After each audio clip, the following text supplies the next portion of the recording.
台东县地上的大坡地是国家级的蓝马地，也毋过在当地所有外来种的鱼仔，甲互人放生的巴西龟，甚至阁有毒草来探生，严重影响到本土的生态。即马台东县的乡公所是加强处理甲巡逻，也呼吁大家毋通乌白放生。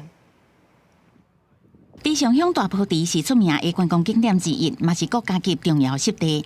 毋过地内外来种本属鱼甲泰国鱼虎，为2016年移除到即马也是掠未完。即马有民众发现地边出现外来种大型巴西龟，好亲像要生卵。在地保育团体去调查，初步无发现龟卵，无排除是有人放生。毋过这种行为会造成湿地生态改变。有些时候放生，大家可能觉得是做好事，但是如果说你物种辨识，把外一种认成原生种去放，它可能就是生态浩劫。因为最近天气湿热，大坡地边也发现真侪国际毒草银加菊大量生产。保育团体讲，大坡地煞变做外来种的天堂。公所表示，县政府已经补助15万移除经费，不过其他外来种移除也需要招更加侪巡逻移除人力。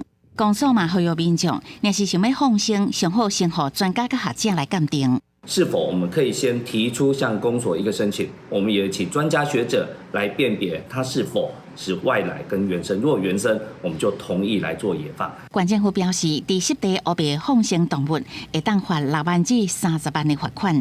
不过因为处理困难，开发的案件无偌济，未来会甲公所讨论防治措施，也呼吁游客甲当地民众毋通伫大坡地湿地放生任何生物。记者综合报道。